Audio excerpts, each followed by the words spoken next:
Hello दोस्तों, स्वागत है आपका अपने YouTube channel Rohit Goswami law classes में। आज हम आपको कराने वाले हैं भारतीय दंड संहिता। भारतीय दंड संहिता जिसको हम इंडियन पेनल कोड भी कहते हैं या शॉर्ट में लॉ ऑफ क्राइम भी बोलते हैं या आईपीसी भी बोलते हैं। आज जो मैं आपको कराने वाला हूँ वे है very very important objective question. आज मैं आपको MCQS वाले क्वेश्चन कराने वाला हूं जो हमारे APOs में सर्वाधिक बार जो आए हैं, हमारे PCSJ में जो पूछे गए हैं, उनसे रिलेटेड जो हमारे प्रीवियस ईयर के जो क्वेश्चन हैं, जो अब से 25-30 साल पुराने जो क्वेश्चन हैं, आज मैं उनको सॉल्व कराने वाला हूं। इसके आधार पर आप अपने APO की अच्छे से तैयारी कर पाओगे और आप यह जान पाओगे किस लेसन से, किस टॉपिक से ज़्यादा क्वेश्चन आ रहे हैं, कौन से क्वेश्चन इंपॉर्टेंट हैं और किन क्वेश्चनों पे हम ज़्यादा फोकस करें। तो इन सभी चीज़ों की जानकारी मिलेगी इस। और दूसरा बात, जब हम ऑब्जेक्टिव क्वेश्चनों को करेंगे और उनको एक्सप्लेन भी करेंगे और आपको अच्छे से समझाएंगे, तो इससे आपकी बहुत ही अच्छी और बेहतरीन तैयारी होने वाली है। और चलते हैं अपनी वीडियो पर, ज़्यादा बात ना करते हुए। अगर आप हमारे यूट्यूब चैनल पर नए हो और अभी तक आपने हमारे यूट्यूब चैनल को सब्सक्राइब नहीं किया है तो कर लो और बेल आइकन घंटी को दबा लो। जब भी कोई हमारी नई वीडियो आएगी आपको तुरंत पता चल जाएगा। और आज मैं आपको कराने वाला हूँ IPC इंडियन पेनल कोड 1860। सबसे पहला जो हमारा फर्स्ट लेसन है, जो हमारा फर्स्ट अध्याय है, वो है प्रस्तावना, इंट्रोडक्शन। सेक्शन यानी जो हमारी धारा है, जो हमारे सेक्शन दिए हुए हैं जिन्हें हम धारा भी कहते हैं 1 से 5 तक। मतलब जो हमारी प्रस्तावना, अध्याय फर्स्ट में हमारी प्रस्तावना दी गई है जिसे हम इंट्रोडक्शन कहते हैं। सेक्शन 1 से 5 तक है। हम इसमें 1 से 5 तक के सभी क्वेश्चनों को सॉल्व करेंगे। सेक्शन 1 से 5 तक के अंदर कितने क्वेश्चन बनते हैं वो सभी हम सॉल्व करने वाले हैं। और एक बात और मैं आपको बताने वाला हूं, हम इसमें वीडियो की रिक्वायरमेंट देखेंगे। अगर वीडियो के अंदर कितना टाइम में कितने क्वेश्चन हो रहे हैं, अगर वीडियो हमारी ज़्यादा लॉन्ग जाएगी तो हम इसे दूसरे वीडियो में भी इसे एडजस्ट करेंगे या दूसरी वीडियो में वीडियो को भेजेंगे। कोशिश करेंगे एक ही वीडियो में ये पूरा अध्याय जो कंप्लीट हो जाए। अगर नहीं होता है तो सेकंड वीडियो में इसका सेकंड पार्ट बना देंगे। उम्मीद है कि कोशिश करेंगे कि इसी में हो जाए। तो चलते हैं फर्स्ट अपने क्वेश्चन पे। फर्स्ट क्वेश्चन है हमारा, प्राचीन समाजों में दंड विधि अपराध विधि नहीं थी बल्कि यह दोष विधि थी। सबसे फर्स्ट नंबर का क्वेश्चन था, बल्कि यह दोष विधि थी, यह कथन है। प्राचीन समाजों में जो दंड विधि थी अपराध विधि नहीं बल्कि एक दोष विधि थी, यह कथन किसने कहा था? तो यह कथन हमारा हेनरी मैन का है। और ये जो हमारा जो क्वेश्चन आया है UPPCS में आया है, 2001 में ये क्वेश्चन आया था। तो ये वेरी वेरी इंपॉर्टेंट क्वेश्चन होता है हमारे लिए। अब इसे थोड़ा सा यहाँ पे डिफाइन एक्सप्लेन करा गया है, इसे देखते हैं। प्राचीन समाज में दंड विधि अपराध विधि यानी लॉ ऑफ क्राइम, यानी हम अपराध विधि को लॉ ऑफ क्राइम भी बोलते हैं। प्राचीन समाज में दंड विधि अपराध विधि नहीं वरन दोष विधि है थी, यह कथन हेनरी मैन का है। देखो यहाँ पर हमारा एक्सप्लेन करा गया है, यहाँ पर पूछा गया था प्राचीन समाज में जो दंड विधि थी वो अपराध विधि नहीं बल्कि एक दोष विधि थी, यह किसने कहा था? तो सर हेनरी मैन ने कहा था। ये था हमारा फर्स्ट क्वेश्चन। चलते हैं अपने सेकंड क्वेश्चन की तरफ। सेकंड क्वेश्चन है हमारा, अपराध ऐसा दोष है जिसकी अनुशस्ति दंड है, और यानी उस अपराध अगर कोई व्यक्ति करता है तो उसकी सजा केवल दंड है और जो किसी सामान्य व्यक्ति द्वारा क्षम्य नहीं है। यदि वह क्षम्य है तो केवल सम्राट द्वारा। निम्नलिखित में से यह किस विधिशास्त्री ने कहा है? पहले इसको समझ लेते हैं फिर इसका उत्तर देते हैं कि अपराध एक ऐसा दोष है जिसकी अनुशास्त्री दंड है। मतलब अगर कोई व्यक्ति अपराध करता है तो उसका लास्ट में यही उपाय है कि उस व्यक्ति को दंड दिया जाए। दूसरी बात, किसी भी व्यक्ति को, सामान्य व्यक्ति को, उस व्यक्ति को क्षमा करने का अधिकार नहीं है और ना ही दंड देने का अधिकार है। क्षमा करने का और दंड देने का अधिकार केवल सम्राट का है, यानी उस समय जिस व्यक्ति की वहां पर सत्ता है उस व्यक्ति को क्षमा करने का या दंड देने का अधिकार है। यह शब्द, यह परिभाषा, डेफिनेशन किसने दी थी? यह दी थी कैनी ने। एग्जाम्पल देख सकते हो यहाँ पे, सॉरी यहाँ पे MCQS में देख सकते हो, जो आंसर है हमारा सी है। और इसका जो है यूपी लोअर विशेष परीक्षा में ये क्वेश्चन आया था, ये आया था 2003 में आया था, और इसको एक्सप्लेन करा है इन्होंने, ये देखते हैं।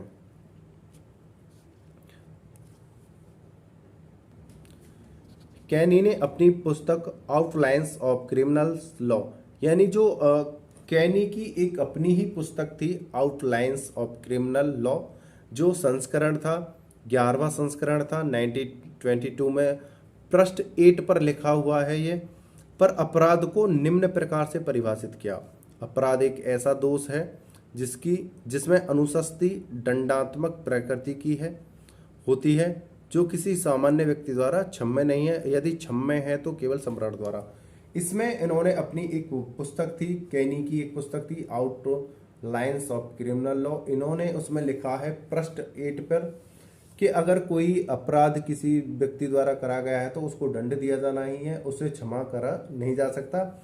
अगर उसे किसी प्रकार से अगर क्षमा करा भी जाता है तो क्षमा करने का अधिकार केवल सम्राट को होता है, अन्य किसी व्यक्ति को नहीं होता है। तो यह था हमारा सेकंड क्वेश्चन। अब चलते हैं अपने थर्ड क्वेश्चन की तरफ। थर्ड क्वेश्चन है हमारा, किसी कार्य को निषिद्ध करने या समादेशित करने वाली लोक विधि के उल्लंघन में किया गया कार्य अपराध है, यह कथन है। मतलब ये जो डेफिनेशंस दी हैं ये किसका कथन था, ये देखते हैं। और ये क्वेश्चन है जो हमारा यूपी PCS 2002 में आया है, 2002 में ये क्वेश्चन आया है और इसका आंसर है। और ये यूपी लोअर परीक्षा 2002 में आया है और इसका आंसर है विलियम ब्लैकस्टोन का। विलियम ब्लैकस्टोन ने यह कहा था कि किसी कार्य को निषिद्ध करने या समादेशित करने वाली लोक विधि के उल्लंघन में किया गया कार्य अपराध है। तो ये किया गया था विलियम ब्लैकस्टोन के द्वारा। विलियम ब्लैकस्टोन ने इसको दिया था। और तीसरे क्वेश्चन का एक्सप्लेन है, विलियम ब्लैकस्टोन के अनुसार किसी कार्य को निषिद्ध करने या समादेशित करने वाली लोक विधि के उल्लंघन में किया गया कार्य अपराध है। फोर्थ नंबर का क्वेश्चन है हमारा, देखते हैं। आशय कहते हैं किसी उद्देश्य को, हम किसी उद्देश्य को पूरा करने के लिए। आशय कार्य का लक्ष्य है किंतु उसका स्रोत है। देखो यहां पर समझो, आशय कार्य का लक्ष्य है किंतु हेतु उसका स्रोत है, यह कथन है। ये किंतु मैं अपनी तरफ से जोड़ रहा हूं क्योंकि आपकी जो सटीकता है वो आसानी से आ जाए और आप इसे समझ पाओ। आशय यानी उद्देश्य, यानी हम कोई उद्देश्य, यानी हम कोई लक्ष्य प्राप्त करना चाहते हैं। उद्देश्य कार्य का लक्ष्य है, हेतु उसका स्रोत है, किंतु हेतु जो है हमारा जो हम प्राप्त करना चाहते हैं उसका क्या है, स्रोत है। यह कथन है। यह कथन किसने दिया था? यह कथन दिया था आइंस्टीन। बहुत से इसे ऑस्टिन भी बोलते हैं, आस्टीन भी बोलते हैं। हम इसे ऑस्टिन बोलेंगे, आस्टीन नहीं बोलेंगे, क्योंकि हमारे विधि शास्त्र में जो है, हमारे जो लॉ के फील्ड में है, वो ऑस्टिन नाम के एक विधि शास्त्री हैं। यहाँ पर तो हम इसे ऑस्टिन बोल देंगे, ठीक है। और ये जो क्वेश्चन है हमारा यूपी PCS 2003 में आया है, 2009 में आया है, यूपी PCS विशेष परीक्षा 2004 में भी आया है। ये बहुत ही इंपॉर्टेंट क्वेश्चन है जो मैं आपको करा रहा हूँ। ऑस्टिन के अनुसार आशय कार्य का लक्ष्य यानी टारगेट है, हेतु उसका स्रोत है। हेतु स्रोत है, आशय कार्य का लक्ष्य है। आगे चलते हैं, फिफ्थ क्वेश्चन को देखते हैं। अपराध एक ऐसा कृत्य है, कृत्य होता है कार्य। अपराध एक ऐसा कार्य है जो विधि द्वारा निषिद्ध तथा समाज के नैतिक मनोभावों के प्रतिकूल दोनों ही होता है। यह विचार अभिव्यक्त किया, मतलब यह वाला जो विचार था यह किसने दिया था? यह दिया था स्टीफेन ने। स्टीफेन ने इसका विचार व्यक्त कराता है। देखते हैं आगे।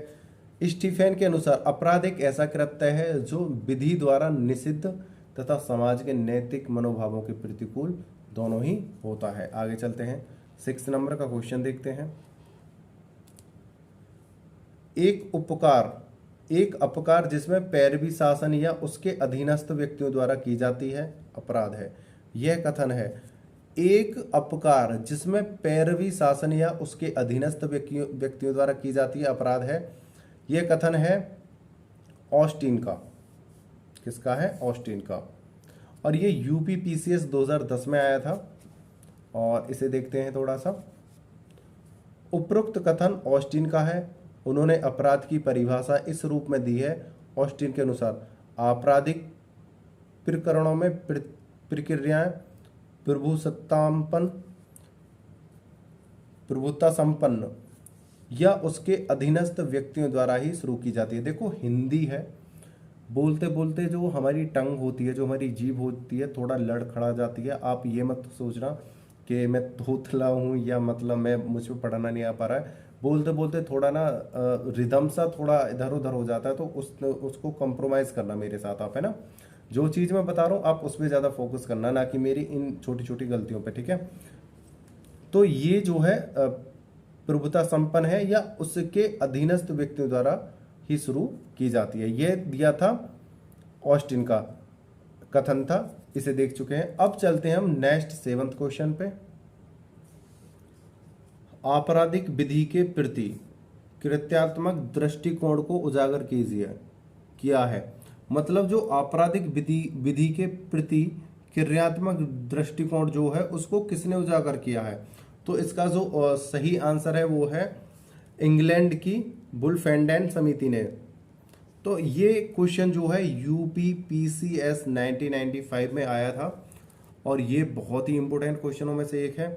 इंग्लैंड की वुल्फेंडेन समिति ने अपनी रिपोर्ट में आपराधिक विधि के प्रति वास्तविक कृत्यकारी रूप को उजागर किया। इस कमेटी की रिपोर्ट 1956 में प्रकाशित की गई। ये था हमारा 7th क्वेश्चन, बहुत ही इंपॉर्टेंट है। उम्मीद करता हूँ ये आपको समझ में आ रहा होगा। नेक्स्ट क्वेश्चन है हमारा, निम्नलिखित में से कौन अपराध के आवश्यक तत्व हैं? अपराध करने के लिए कौन कौन से आवश्यक तत्व हैं? मानव प्राणी, दुराशय, आपराधिक कृत्य या हेतु। तो इसमें देखते हैं कौन सा है। यह वाला क्वेश्चन है हमारा यूपीपीसीएस 2001 में आया था।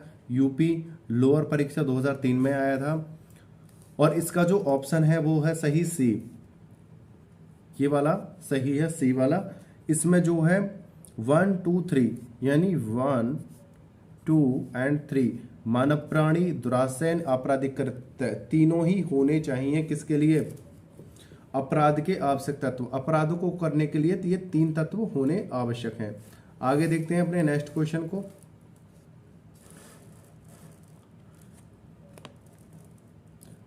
निम्नलिखित में से कौन सामान्यतः अपराध का आवश्यक तत्व नहीं है? मतलब आप उसमें पूछ रहा था कौन से हैं, इसमें कौन सा आवश्यक तत्व नहीं है, इसमें ये पूछा गया है। और इसमें जो अपराध करने के लिए जो आवश्यक तत्व नहीं है वो है हेतु। लेकिन आपराधिक आवश्यक तत्व कौन कौन से होते हैं? आपराधिक कृत्य, दुराशय, मानव। और जो नहीं होता है वो होता है हेतु। और ऑप्शन इसका है सी सही। और ये वाला क्वेश्चन यूपीपीसीएस 2006 में आया है, 2003 में आया है यूपी सीजे में, और उत्तराखंड सीजे में आया है 2002 में। वेरी इंपॉर्टेंट क्वेश्चन है। आगे चलते हैं, नेक्स्ट क्वेश्चन देखते हैं।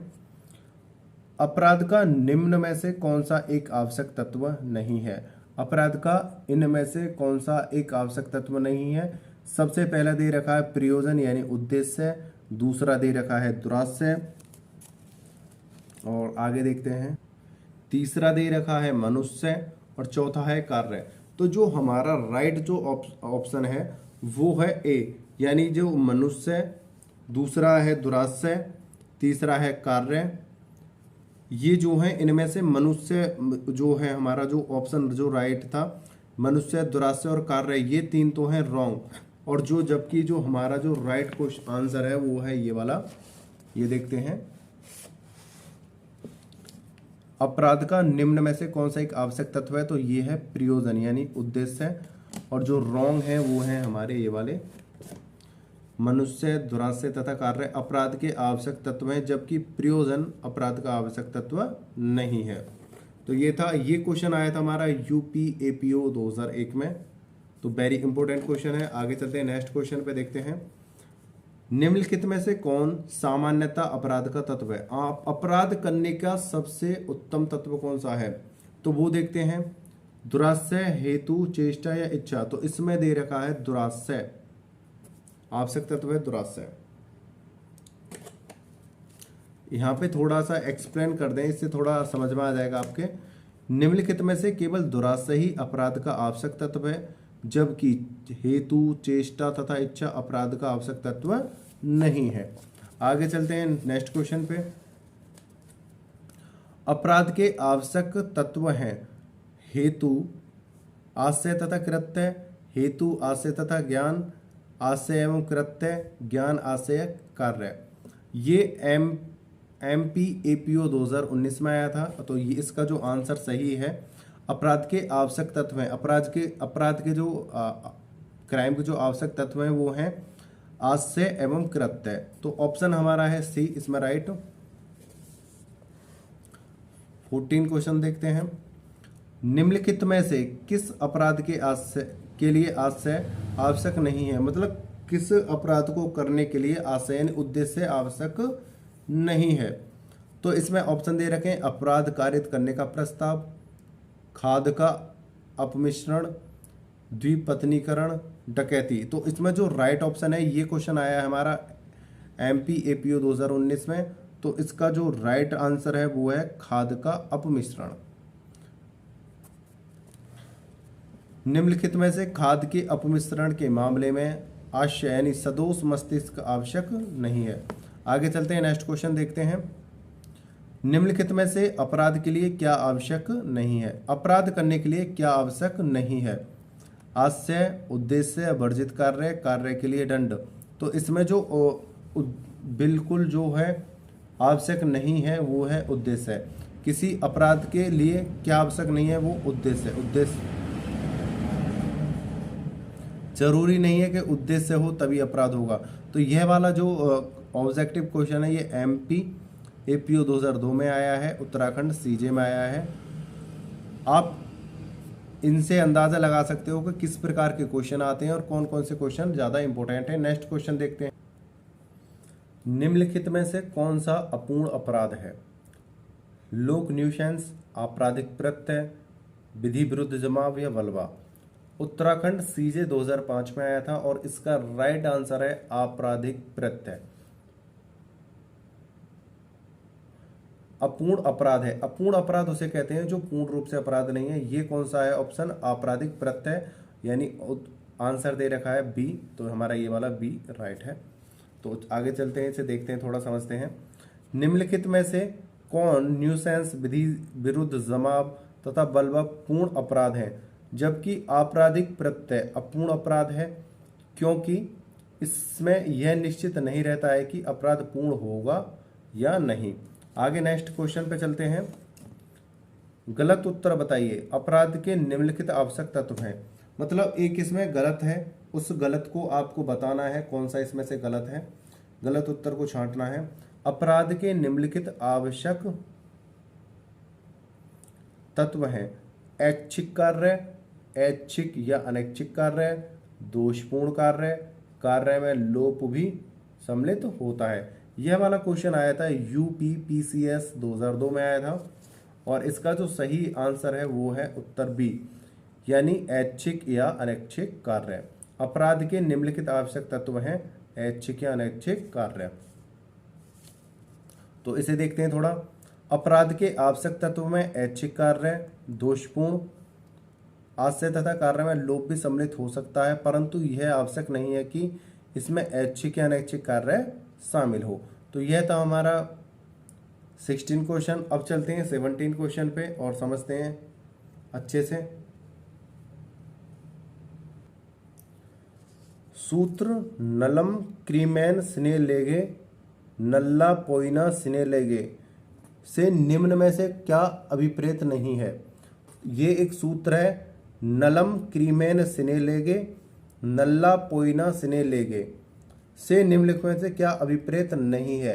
ये एक सूत्र है, ये अधिकतर हमारा आप पूछा जाता है। ये क्वेश्चन आया था यूपी लोअर परीक्षा में 2004 में आया था।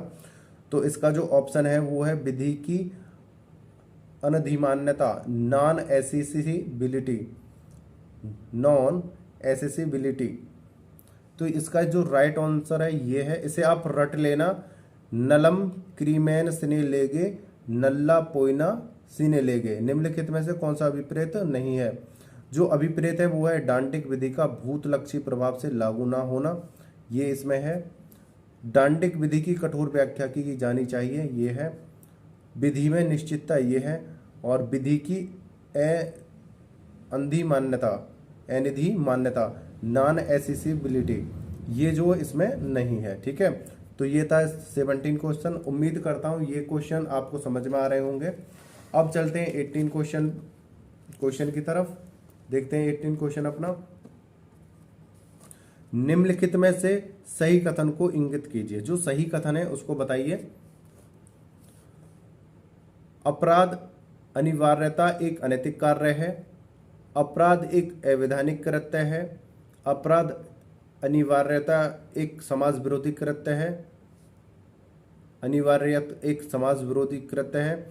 अपराध अनिवार्यत एक धर्म विरोधी कृत्य है। इसमें से 4 ऑप्शन दिए गए हैं, इनमें से आपको एक राइट को ऑप्शन लगाना है, तो वो है हमारा बी। कौन सा है? बी है। अपराध एक अवैधानिक कृत्य है। इसे देखते हैं, थोड़ा समझते हैं। अपराध एक अवैधानिक कृत्य है, कोई अनैतिक कृत्य, समाज विरोधी कृत्य तथा धर्म विरोधी कृत्य तब तक अपराध नहीं हो सकता जब तक कि वह अवैधानिक न हो। जब तक अवैधानिक नहीं होगा वो अपराध कृत्य नहीं होगा, जब वो अवैधानिक हो जाएगा वो अपराध के लिए माना जाएगा। चलते हैं 19 क्वेश्चन को देखते हैं। निम्नलिखित में से कौन अपराध का आवश्यक तत्व नहीं है? अपराध का आवश्यक तत्व कौन सा नहीं है? तो इसमें जो ऑप्शन दे रखा है डी, पहले इनको पढ़ लेते हैं एक बार। विधि के अधीन कार्य करने के लिए बाध्य एक मानव, ऐसे मानव के मन में दुराशय, ऐसे मानव के कार्य से दूसरे व्यक्ति को कार्य क्षति, दुराशय को पूरा करने के लिए चाहे कार्य व्यक्ति द्वारा किया जाए अथवा नहीं। तो उसमें जो लास्ट का जो ऑप्शन है डी, ये है हमारा सही। और यह क्वेश्चन यूपी पीसीएस 2019 में आया है। तो इसलिए ये क्वेश्चन हमारे लिए इंपॉर्टेंट हो जाते हैं और ऑप्शन है हमारा डी इसमें सही। और लास्ट क्वेश्चन है हमारा, इसमें देखते हैं 20 वाला। निम्नलिखित में से कौन सा अपराध की 4 अवस्थाओं के सही क्रम को दर्शाता है? मतलब अपराध करने के लिए हमें किस क्रम में होना चाहिए, किस क्रम में जाना चाहिए, या किस क्रम में पाए गए व्यक्ति को हम अपराधी घोषित करेंगे। तो वो क्रम हम देखते हैं। क्या सबसे पहले प्रत्यय, तैयारी, आशय या परिणाम। फिर दूसरा है आशय, प्रत्यय, तैयारी या परिणाम। तीसरा है आशय, तैयारी, प्रत्यय, परिणाम। चौथा है परिणाम, आशय, तैयारी, प्रत्यय। इनमें से 4 ऑप्शन दिए गए हैं, इनमें से एक राइट है, उस राइट को हम बताते हैं। राइट है इसमें सी। सबसे पहले किसी भी अपराध को करने के लिए आशय होना चाहिए, यानी उद्देश्य। हमारा उद्देश्य क्या है? फिर तैयारी, उसी के अकॉर्डिंग हम तैयारी करेंगे, फिर प्रत्यय करेंगे, फिर परिणाम। सही है। तो इसका जो ऑप्शन है वो है सी। और ये क्वेश्चन आया है यूपी पीसीएस 1999 में, 1999 में आया है। उम्मीद करता हूँ ये जो 20 क्वेश्चन मैंने आपको जो कराए हैं आपकी समझ में आए होंगे। इसी प्रकार की हम आपको नेक्स्ट MCQS ऑब्जेक्टिव वीडियो लाते रहेंगे। आप अगर हमारे यूट्यूब चैनल पर नए हो तो हमारे यूट्यूब चैनल को सब्सक्राइब कर लो और बेल आइकन घंटी को दबा लो। वीडियो को अंत तक देखने के लिए धन्यवाद। जय हिंद, जय Bharat, take care, bye bye.